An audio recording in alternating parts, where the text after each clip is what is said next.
Home Folks, Visit 8, featuring Janet Cooper Wood.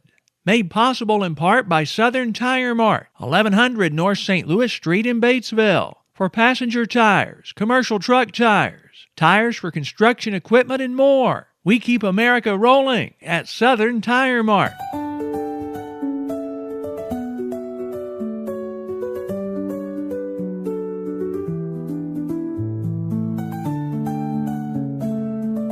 This is Home Folks. I'm Ken Loggins. This is a place where we get the opportunity, the privilege to catch up with a lot of neat people that have impacted a lot of lives in Melbourne, Izard County, North Arkansas, and beyond. We talk a lot about memories, stories. It's always a lot of fun, and our goal is to preserve these stories and memories for future generations. Here at the YouTube channel, we encourage you to subscribe, Ken Loggins Online. That way you'll be in the know whenever new visits here on Home Folks drop, and also follow our Facebook page. It's always handy-dandy to do that at Ken Loggins Online on Facebook, because we also give you notice there whenever we have new visits dropping for Home Folks. Really an honor for me to catch up with this lady, multiple Hall of Famer, Melbourne native, Janet Cooper Wood is with us on this edition of Home Folks. Thank you so much for joining us. Appreciate you taking the time. How are you? I'm doing great, Ken, and thank you so much. I'm honored to be here. Well, thank you so much. We are honored to have you.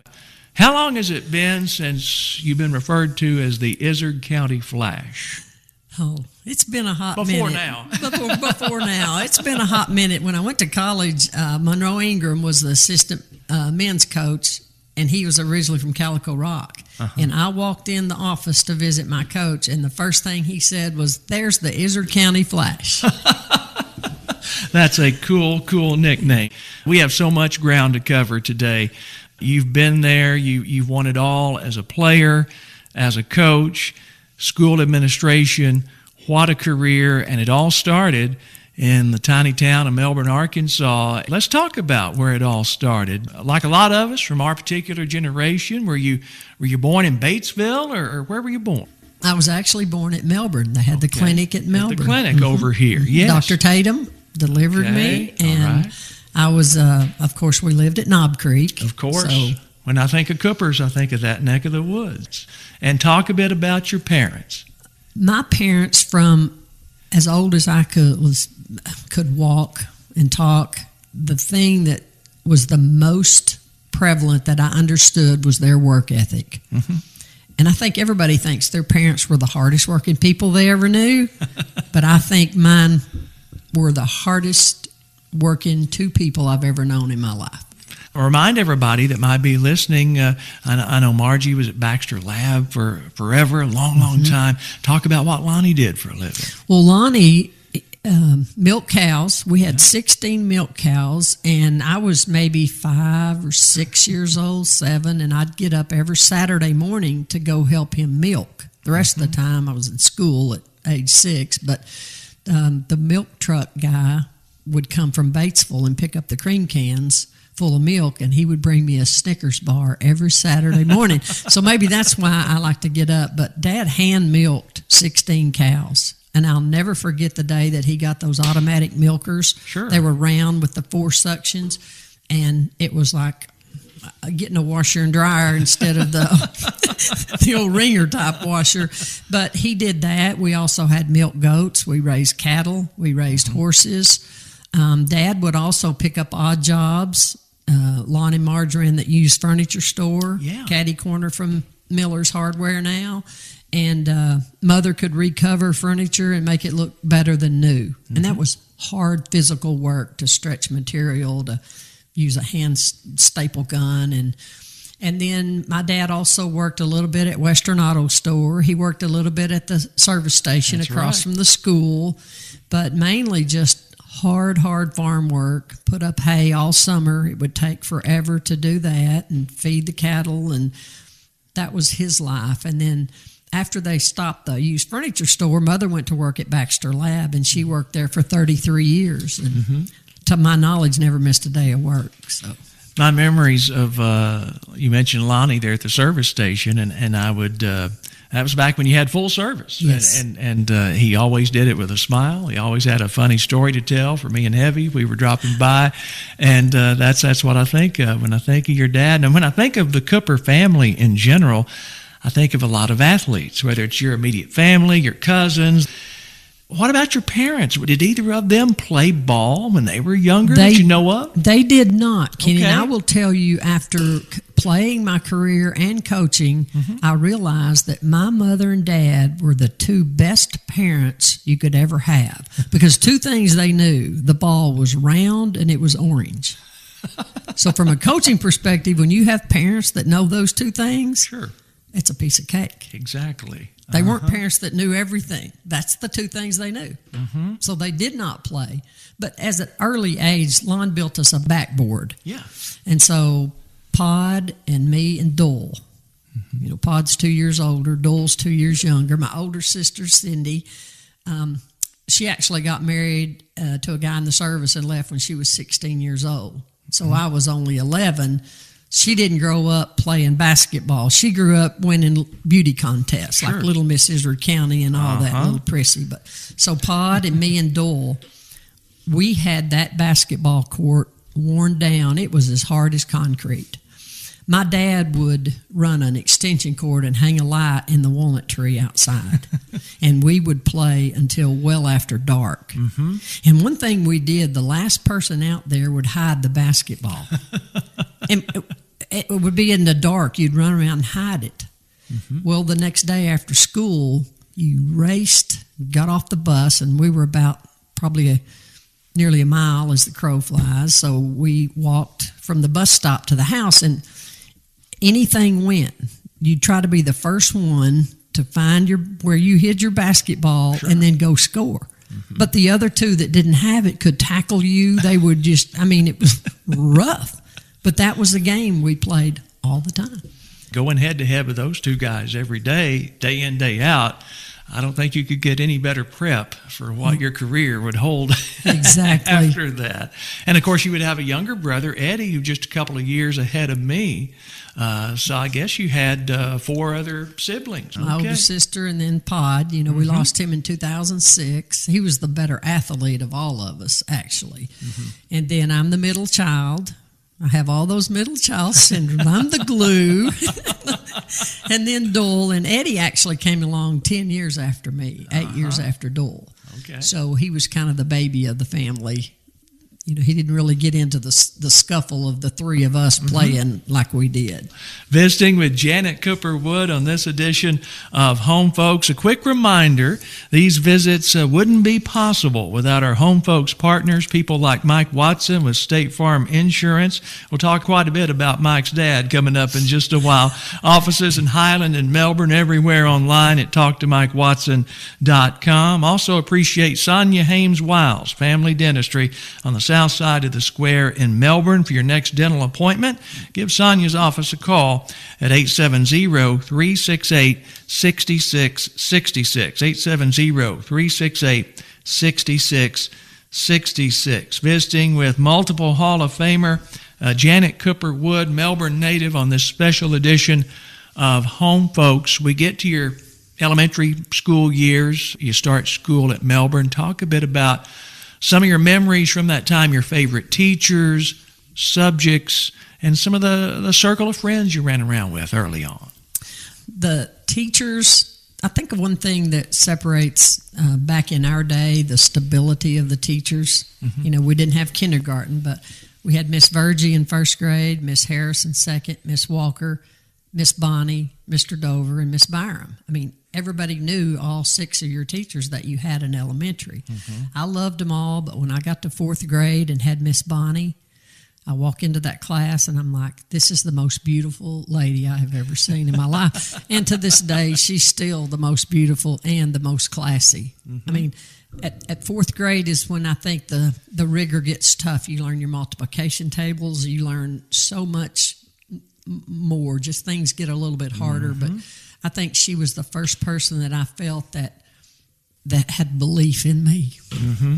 I hear that echoed over and over when I do these visits about how once you got into the fourth grade, business picked up big time because of Miss Bonnie, and she made everybody better as a result of that. Recesses during that time, we played basketball. We were fortunate, looking back, to have that outdoor court, the concrete court out there, and we played most of the time girls against the boys. Yeah. My whole class, that's all we did. We ended up with 20 in my graduating class, which was the lowest. That was in 1974. We had low numbers.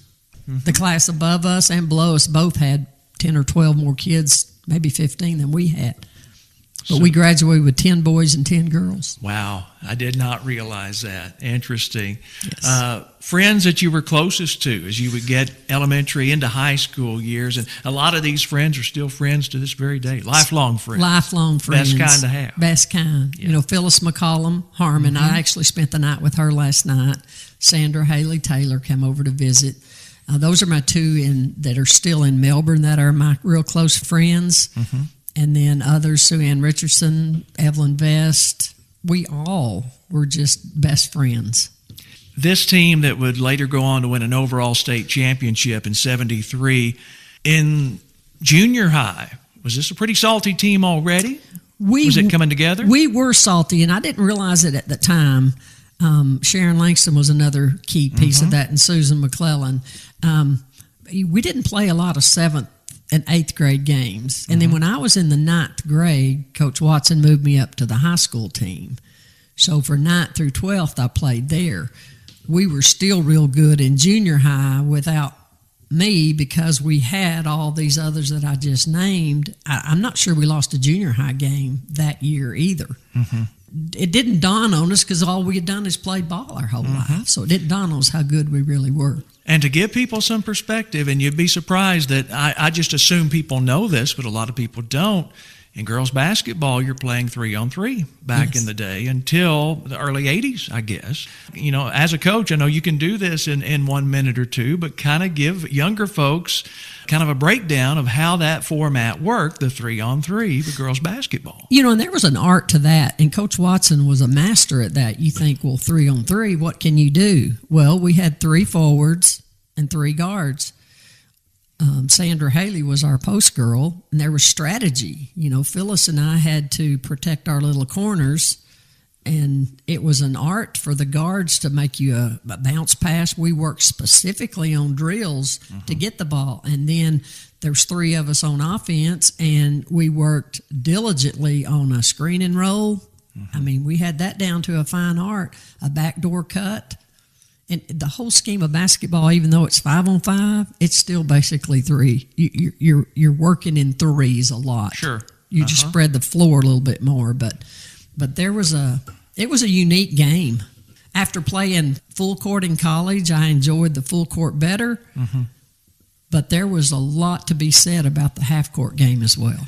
And if you're under 40, Google it or YouTube it. You'll find it, and it'll be interesting. 3-on-3 basketball back in the day. Hey, we have lots more to get to with Janet Cooper Wood, our very special guest here on Home Folks. We have a few Wayburn Watson stories. We're going to talk about that magical state tournament run from 1973. Lots more on the way. Stay with us. It's Home Folks with our very special guest, Janet Cooper Wood. More coming up in a moment.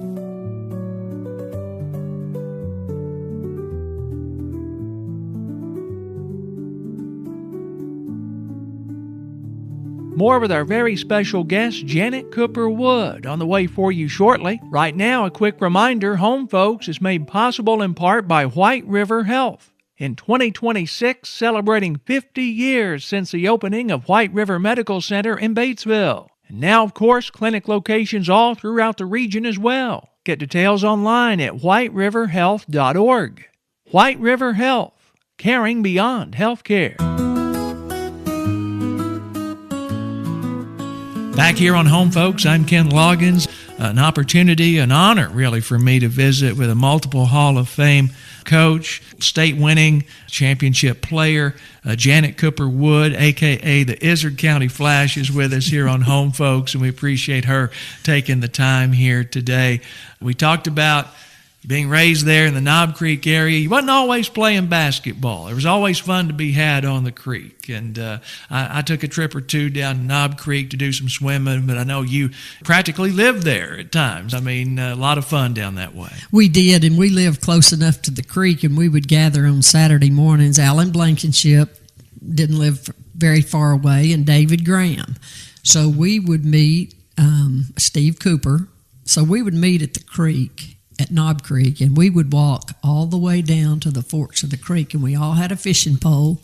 It was just one pole with one line hanging on the end and a hook, and it's amazing how many bass are in that creek. And, we thought they were big. They might have been 8 inches. When you're young, that's a monster, yeah. But we would, and Pod was just the best outdoorsman ever, and we would catch fish. And on down the creek before the forks, there's a cabin, Richardson Cabin. It was old at the time, and we had taken cans of pork and beans and left down there. So we would skin the fish and take it, and there's a rock slab on that creek, and we'd build a fire, and we'd cook that fish, and we'd open a can of pork and beans, and that's what we ate. And then we would come back up the creek. But sometimes we might meet at 8 in the morning and not come back till dark.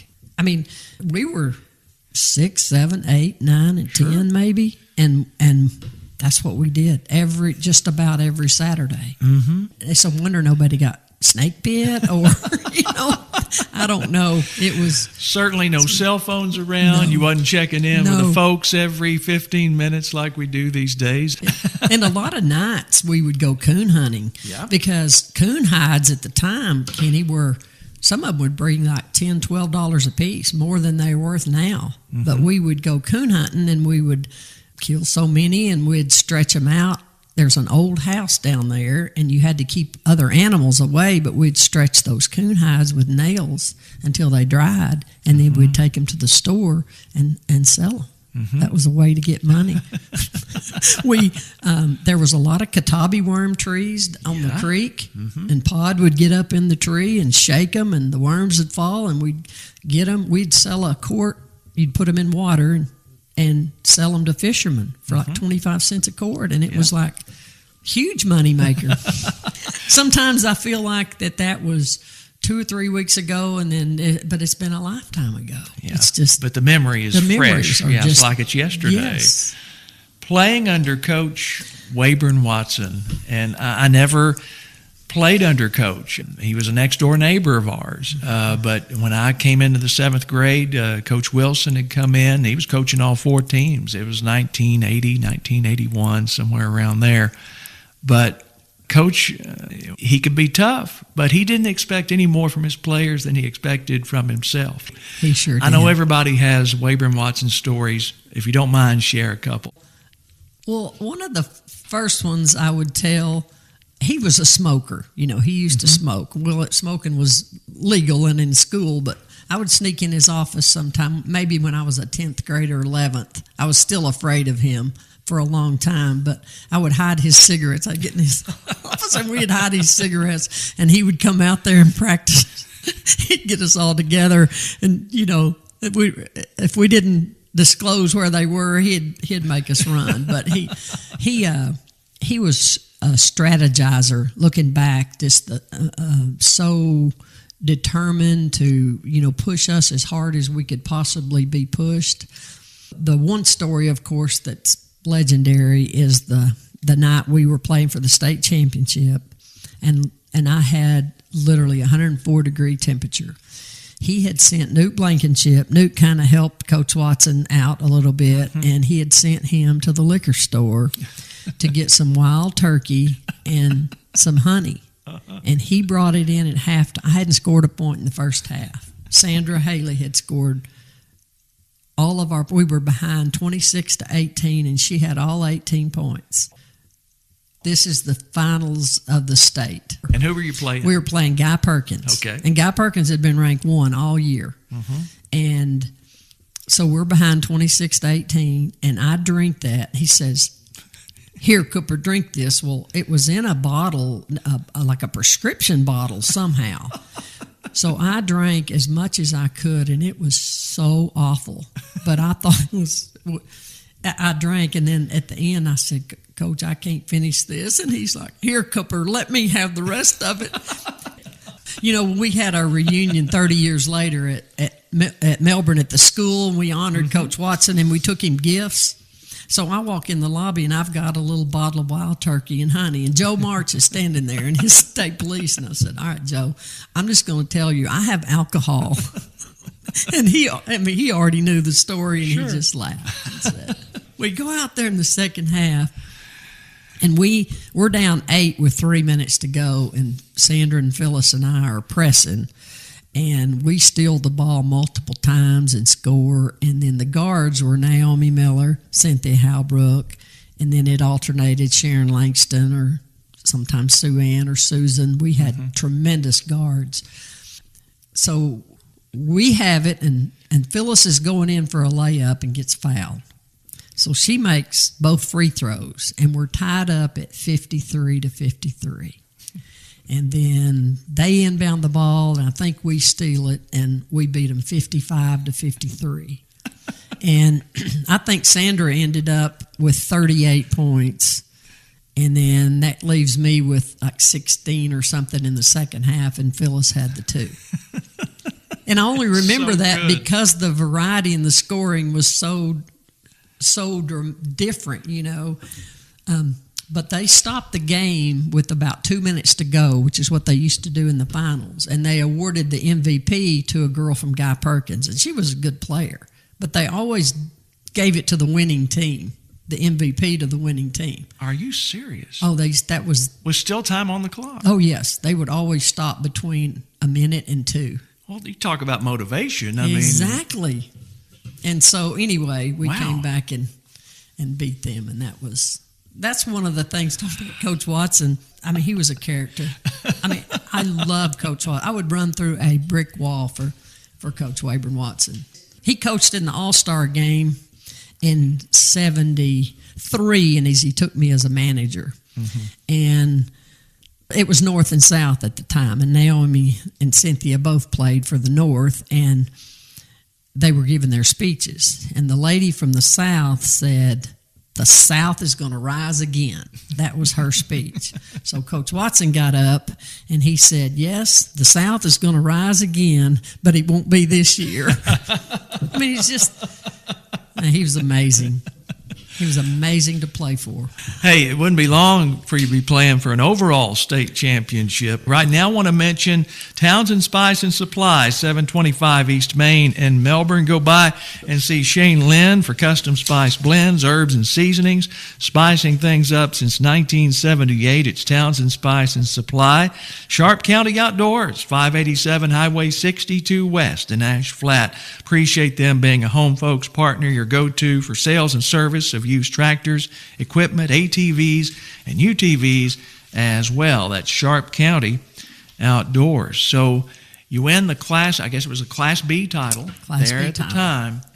You defeat Guy Perkins, but unlike today, there's still some unfinished business. There was an overall state championship to be decided. Now, take us back. How was that formatted back in the day? Well, at the time, there were only 2 classifications in Arkansas. So everybody that was Class B was a certain enrollment and down, and everybody above was Class A. Okay. And it was a wide variety. The enrollment, it wasn't as different, obviously, as it is now with 7 classifications in football, 6 in basketball. But so Highland was a bigger school than Melbourne. They were the cutoff. We were the lower. And we had played them twice. They had beaten us 10 points at our place, and they had beaten us 2 points at their place. So we go in, and that's who we're playing in the overall. They had won the Class A title, and we won the Class B, so we met at UCA for the state title. Memories from that game? The way we just dominated. I mean, we had scouted them. We knew every one of their players because we'd played them twice.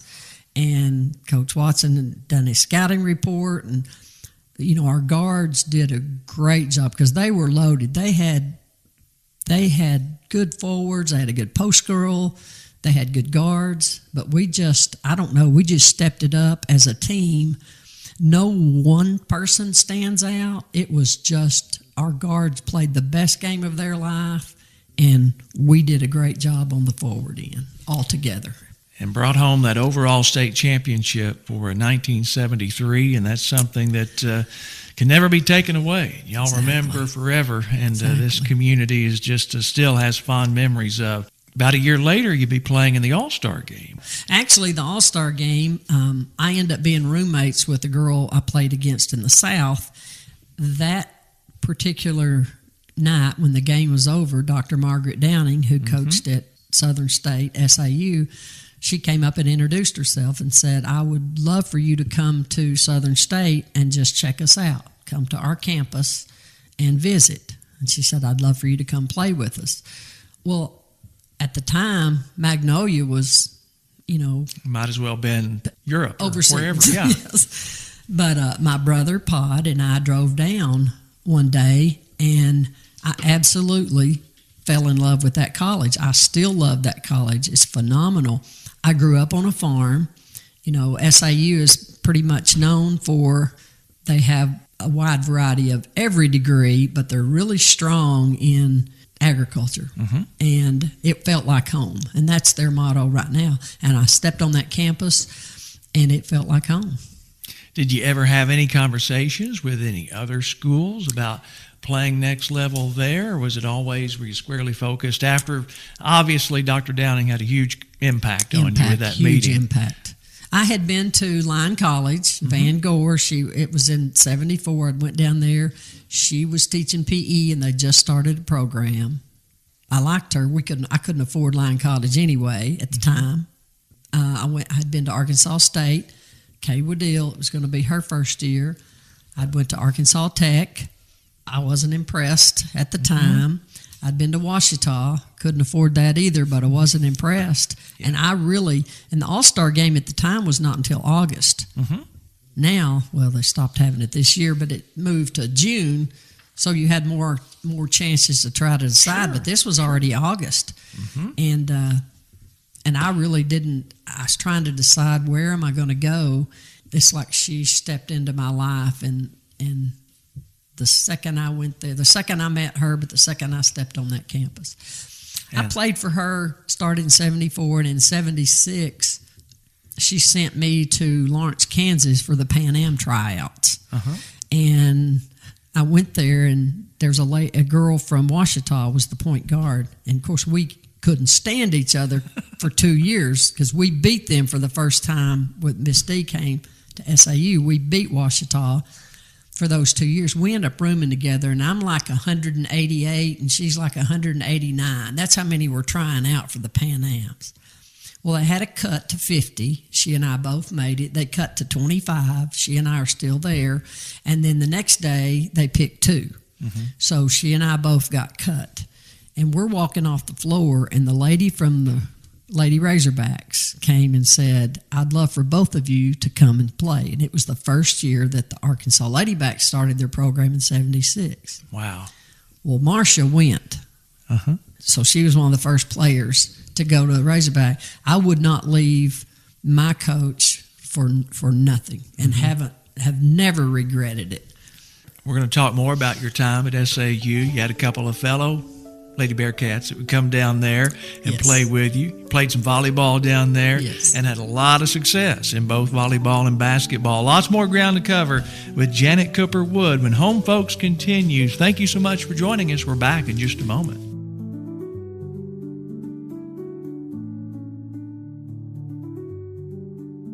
More with our very special guest, Janet Cooper Wood, on the way for you momentarily. Want to let you know, Home Folks made possible in part by Campbell's Auto Sales, 1100 East Main Street in Melbourne. For your next pre-owned ride, maybe you need a Bad Boy more, Bad Boy Bandit ATV, Precision Trailer, or maybe that ride is way overdue for a laser wash car wash. The Campbell family's here for your family. For over 3 generations now, it's Campbell's Auto Sales in Melbourne.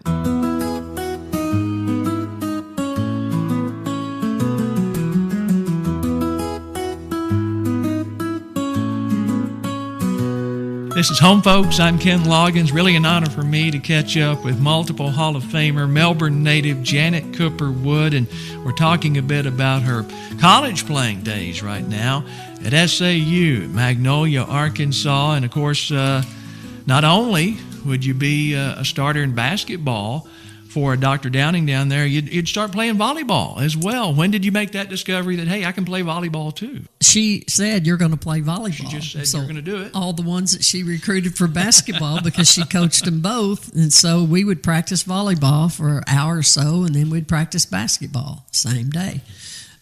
But we were really good in volleyball. Volleyball is a lot easier sport to pick up on.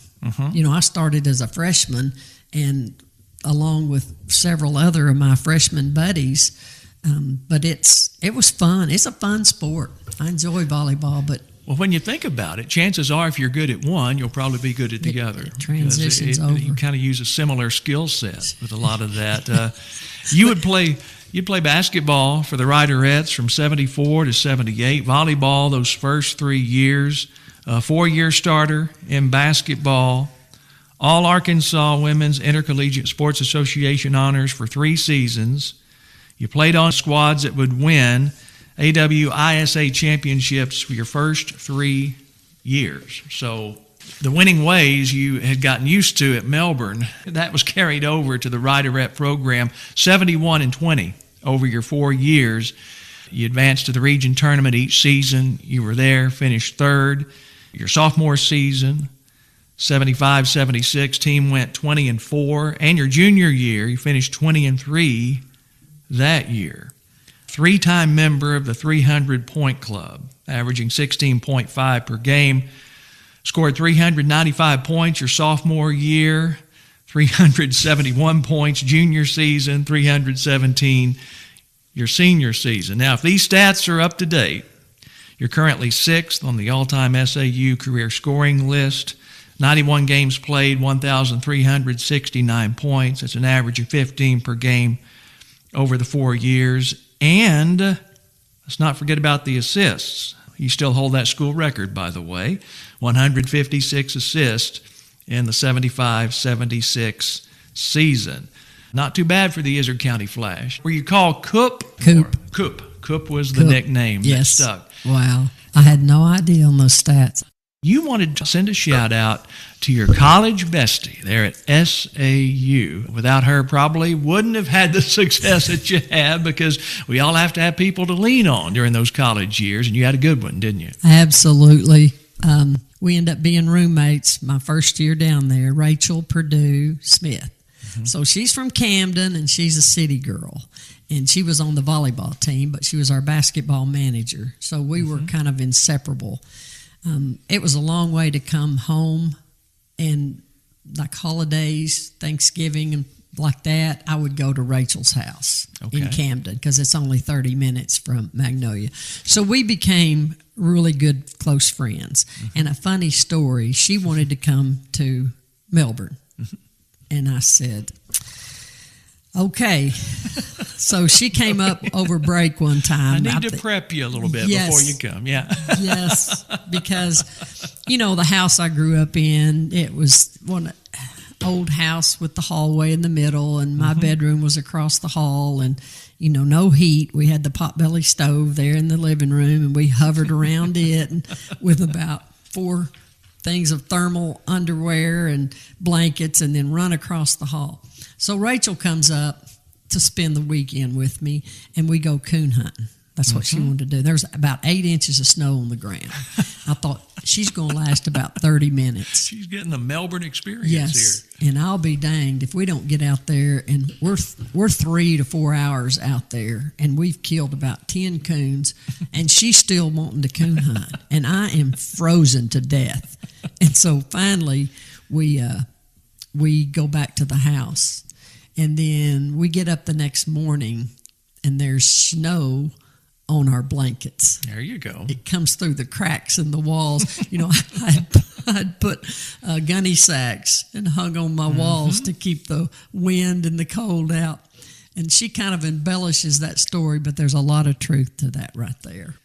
Lifelong friends, ever since. I was going to ask if you still keep Absolutely. in touch and how's she doing. And We're all that doing good chair stuff. exercises every morning for 20 minutes on FaceTime. Holding each other accountable. Yes, That's accountable why I is like right. that. Yes. And a couple of years after you arrived on campus, or a year or so after, you have some Melbourne folks come down and join you, didn't you? Yes. Mm-hmm. I'll tell you what, the very first year, my freshman year, the kids that Dr. Down recruited, Mm-hmm.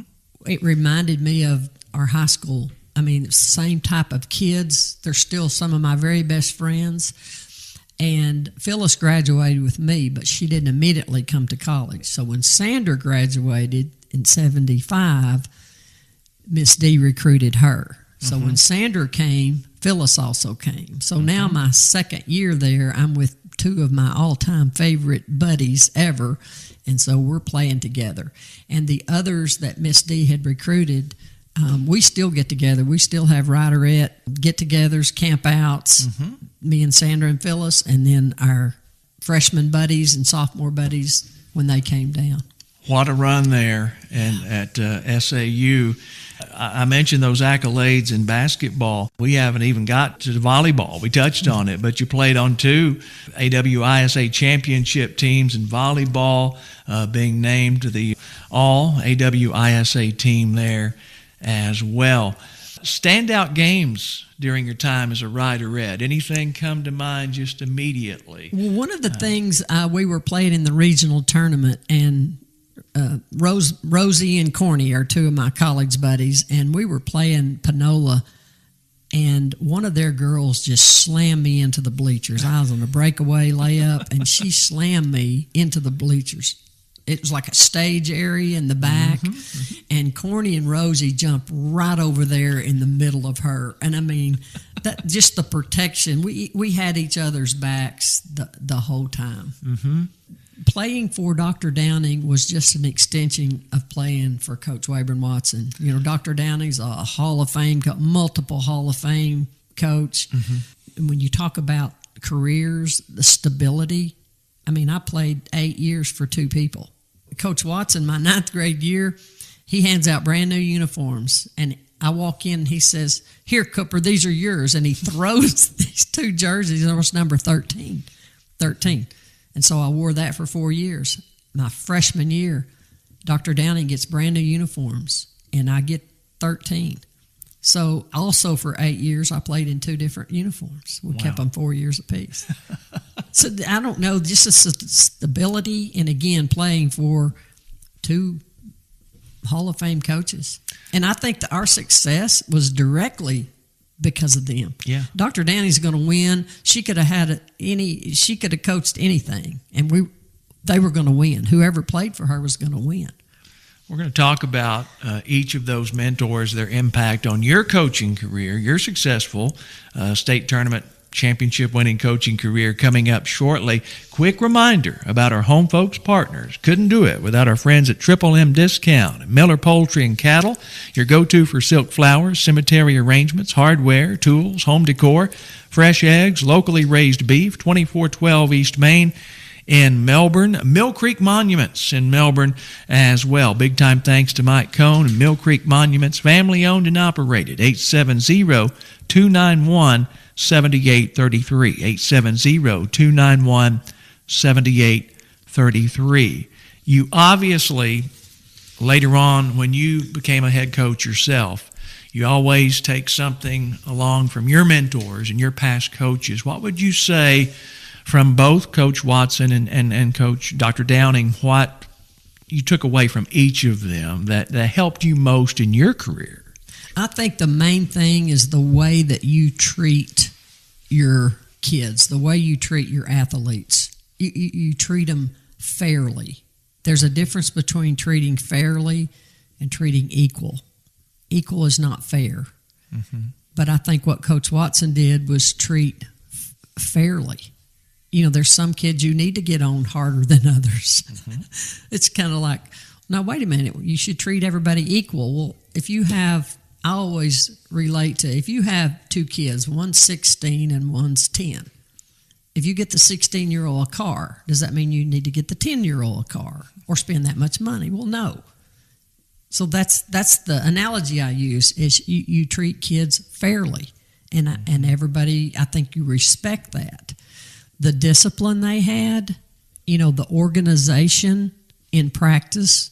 You didn't just get out there and wing it. I mean, you're going to spend 5 minutes doing this, 5 on this, or how many minutes, but it was just from one drill to the next. There was not wasted time. You don't have time to waste. But I think that's what I took as much as any, the way they treated their athletes, and then the organizational skills, and of course the knowledge. But those other two things are far more important. There's a lot of people that know X's and O's. Sure. That doesn't make you a good coach. To me, it's the relationships that you build with your players that sets the tone. And you would pick up even more from Dr. Downing during your time as a graduate assistant. The year after you graduated, stayed on that staff, had to be a different perspective on what she did, how she did it, seeing it not as a player, but actually as an assistant coach there on the bench. Yeah. When she asked me if I wanted to be a graduate assistant and get my master's degree, I didn't know at the time that was the very best thing I could have ever done, but I didn't hesitate. I'm like, absolutely. And, Sandra and Phyllis had come down there. We'd spent 3 years together, so I'm now out of the dorm, and they're seniors. But we decided to get a house together that year. My GA year was the most it was super memorable. Even though I couldn't actually play, we rented a house, and Judy Bourne was one of our teammates, so 4 of us. We would get out of practice, and we would go to Walmart because we didn't have air conditioning, so we would walk around Walmart and cool off. I know they thought we were stalking the place. And we would load up on Snack Ramen noodles because you could get like 15 for $1. There you go. And our house, we rented for $75 a month.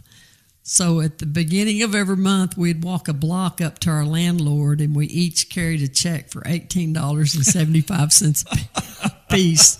And our landlords had a daughter our age, and he really liked us, so he gave us that break. But as far as learning from Dr. Downing for that year, I got to see a lot more behind the scenes. I got to watch her practice planning, the phone calls that she made, the scheduling process, just a lot of the things that went into the coaching side of it. So there was no doubt in your mind. You knew, I want to do that. Absolutely. Yes, no doubt. Once this ride at S.A.U. is over, that's where I want to be.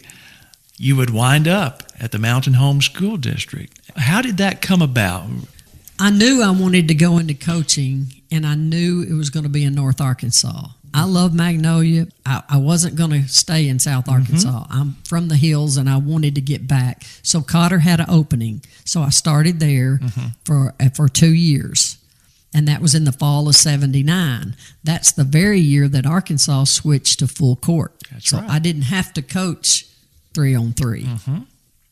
And I stayed there 2 years. The best part about that is my daughter Lacey. Jeff was my first husband, and we had Lacey.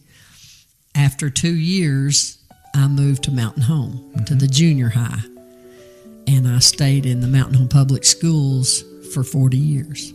Janet Cooper Wood, our very special guest. It's Home, folks. More coming up in a moment.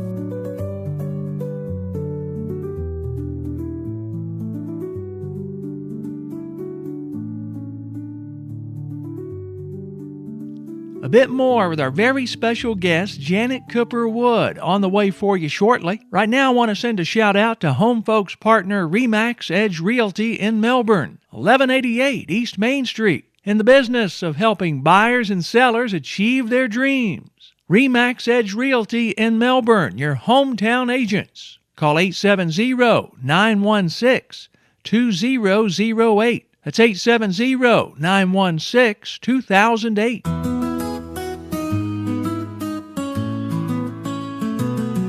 Visiting with Coach Janet Cooper Wood here on this very special edition of Home Folks. I'm Ken Loggins. Thank you so much for being here. Reminder to subscribe to the YouTube channel when you get a chance, okay? It's absolutely free to do so.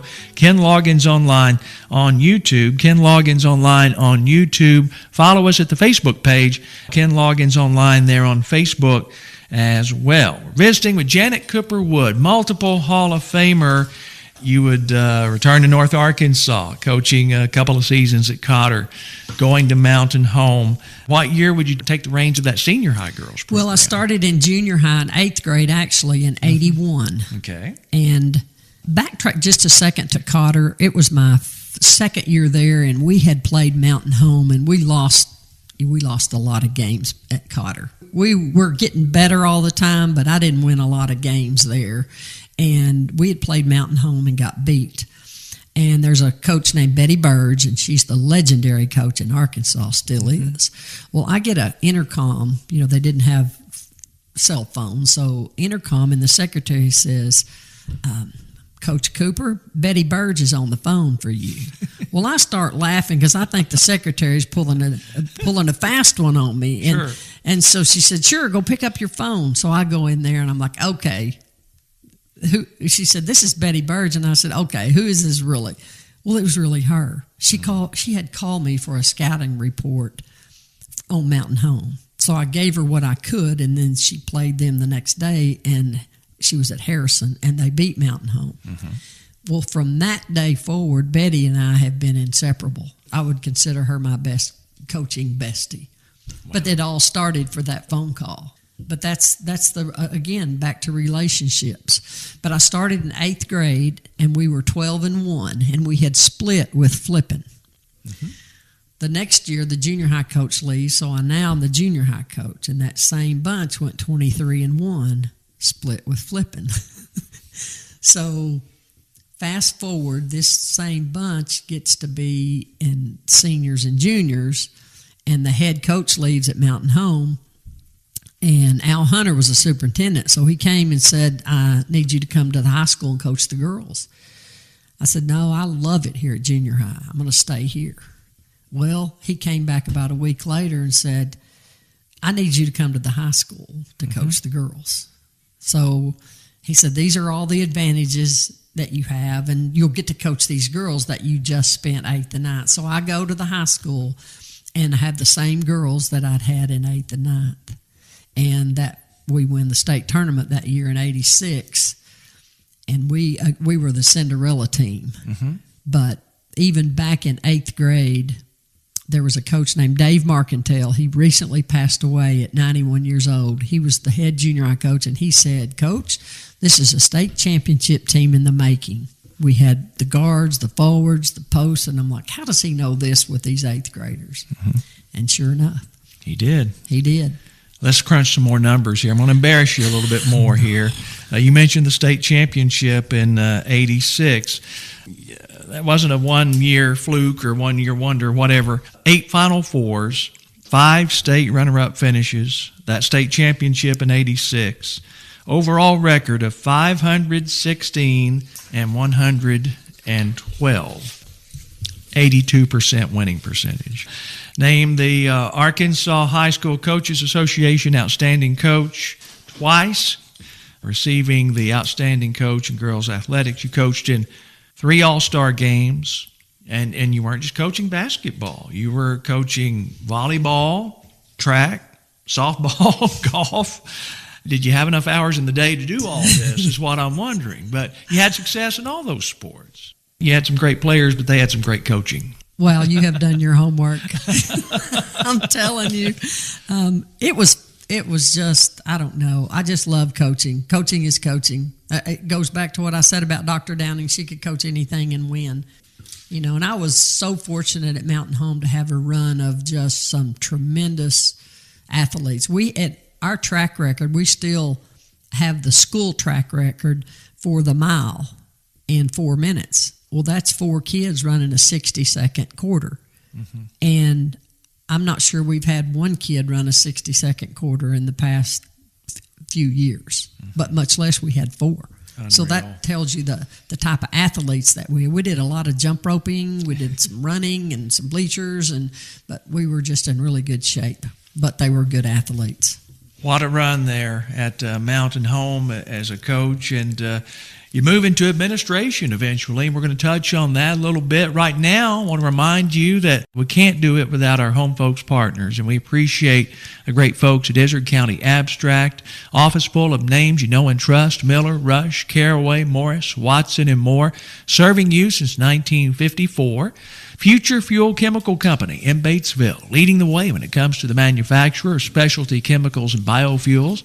Cooper's Hawk and the Hawk's Nest Grill in Melbourne, ranked number 1 in the state for 3 years straight. Come and play, come and stay at Cooper's Hawk and the Hawk's Nest Grill. You've been there to eat a time or two, I would imagine, as we all have. We're visiting with Janet Cooper Wood, multiple Hall of Fame coach, player. You retired from coaching in 1999. You would ease into administration. I had coached for 20 years, and my daughter was a 9th grader at Flippin, and Lou and I lived in the Flippin school district on the farm, and so she went to school at Flippin, and I was coaching in Mountain Home, so I actually had to coach against her in junior high. I wasn't the head junior high coach at the time. I'd been at the high school. When she was going from 9th to 10th, that's when I left, got out of coaching, and went into administration, a junior high assistant principal. And I would spend 5 years there. Absolutely loved it. But it gave me an opportunity to see all of her, not just her basketball, played for Vernie Harris, who's a Hall of Famer. Great. She was on a wonderful team, had a great high school career with him. But I also got to see everything else too. You know, the plays and anything associated with her school that I would have missed otherwise. So I was glad to make that move because of that. Spent 5 years as assistant principal, and then the athletic director's job came open, and I took that. 11 years. It got to where it was about probably 75 hours a week at the minimum. I loved every second of that job because I got to work with so many athletes. I think the thing that I'm the most proud of, if you say for 11 years, what are you the most proud of? Adding the sports of swimming as a sport with the school. They had a swim team, but it wasn't with the school. And adding bowling and wrestling. Those are the 3 sports that were added while I was AD. I've always thought that the more opportunities that kids have, the less they're going to be in any kind of trouble, for lack of a better word. I mean, if they're involved in something, so the more opportunities we can offer, the better.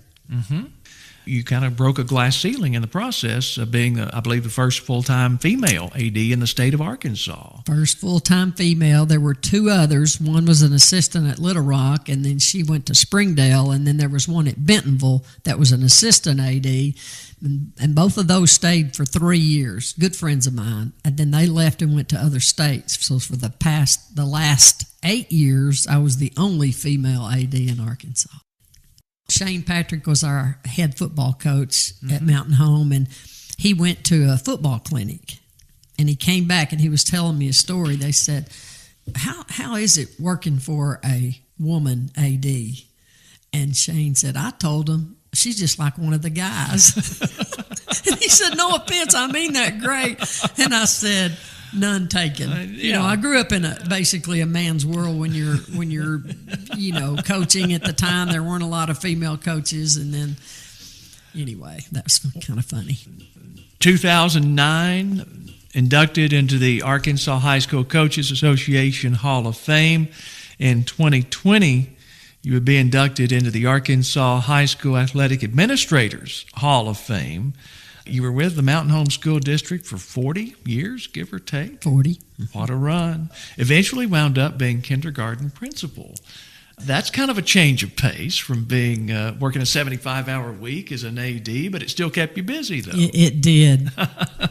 And I'm not sure how, I'd spent 38 years in secondary I loved every single job that I had. The kindergarten principal at Mountain Home had taken the superintendent's job at Cotter in the middle of July. I didn't apply for the kindergarten principal's job, but our superintendent at the time, Dr. Jake Long. He's awesome. Love him as a superintendent. Love him as a person. He sent a text and said, "What do you think about the kindergarten principal?" So I text back, "What do you want me to think?" And he said, "What are you doing this week, Friday?" And I said, "Lou and I are on vacation." He said, "Come by the school." So he said, "If you'll take the principal's job for a year, and then you can go back to doing your job now." And I was doing research and development. We were building digital portfolios for high school kids. It dwelled into the technology part of it, getting Chromebooks distributed. I'd kind of went that route. And I said, "Okay, I'll do it for a year." And I was about to retire, but I absolutely loved that job and ended up staying 4 years. That was the bridge to retirement. Wow. I might have retired earlier if I had not taken that job, but it was just, I said they should build a statue of every kindergarten teacher. I thought kindergarten teachers were babysitters until I got over there. Amazing. But the Arkansas is one of the few that we have a limit of 20 kindergarten students per class. I think that's too many. I think it should be 18. But it's like whack-a-mole. Those teachers get kids that can count to 100 and write their names, and you get some that don't know a number or a letter, but yet they're expected to bring them all up. But the rigor, the science of reading, but anyway, I just love kindergarten teachers. They're special. Special breed. I was going to ask you if you had, looking back, if you had any regrets, anything you might do differently, but I get the vibe here that there's not a whole lot of regrets in your mind about this kind of career. I don't think there is absolutely one thing that I would change. I'm glad I stayed in coaching for 20 years. I'm glad I spent 5 years as an assistant principal, because I dealt with some kids that were frequent flyers to the office. As assistant principal, you deal with a lot of more of the discipline side, but I could see my brother Pod in a lot of those kids. And my goal at the end of each time I had to discipline a kid was to say, "Have a good day." And I wanted them to look back and say, "You too, Miss Wood." Yeah. I mean, again, it's the way you treat them. You can still put a kid in school suspension, out of school suspension, but it's a teaching moment when you do that. Leave them with something positive. Yes. And it, like you say, it only takes a sentence, a word of encouragement, discipline, but positive reinforcement at the same time. And I wouldn't trade those 5 years and then the 11 as athletic director, even though it was the most time-consuming of all. I'll give you an example. Our cheerleaders were in a state competition at Hot Springs, 2 minutes and 30 seconds. So I left Mountain Home. I drove to Hot Springs, 4 hours. I watched 2 minutes and 30-second performance and then drove back. So I drove 8 hours to watch 2 minutes and 30 seconds. But in my mind, that cheerleading competition was just as important as our basketball team playing in the state tournament or the football playoffs or the soccer state tournament. It's just as important for those kids that I'm there as any other. Certainly so. And, if you're just coaching one or two sports, volleyball, basketball, maybe you're not expected to be at every baseball game or whatever, but as AD, they look for you at every one of those sporting events, and there's so many sporting events and only so much of you. I imagine it's quite a challenge to tackle that schedule week in and week out. Now you got plenty of grandkids to keep you busy. Yes. I'm sure that's a lot of fun. It is a lot of fun. Lou and I have 6 grandkids plus one bonus. We have 7 grandkids, and they keep us hopping. The good thing is their ages, I think, 24 to 8, so they've kind of went through phases of everything to do with school and sports, and so we've been able to not miss a lot of things because they're duplicated, playing the same sport at the same time. So it's been fun. Life advice you could give to younger folks that might be listening, that maybe they're getting close to college age, having to make some career decisions, whatever the case may be, things you picked up over the years that people might be best served by that you can think of. I think the oldest cliche ever is the one that says, find a job that you love and you'll never work a day in your life. And I believe that defines my 42 years because it's a job I loved, and I never felt like I was going to work. even on the 42nd year, when I was going to the kindergarten, opening car doors at 7 in the morning, there's not a better feeling in the world to do that. Mm-hmm. There wasn't a better feeling in the world to coach your kids and watch them win a state championship.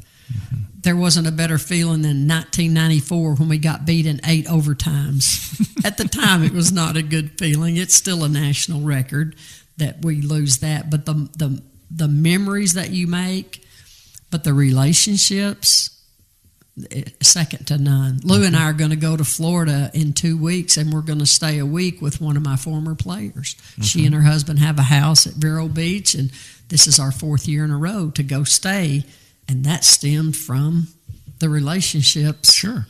The connections you made. That we made. They last a lifetime. Well, we're so glad that journey started in Melbourne, Arkansas. I know a lot of people are as well.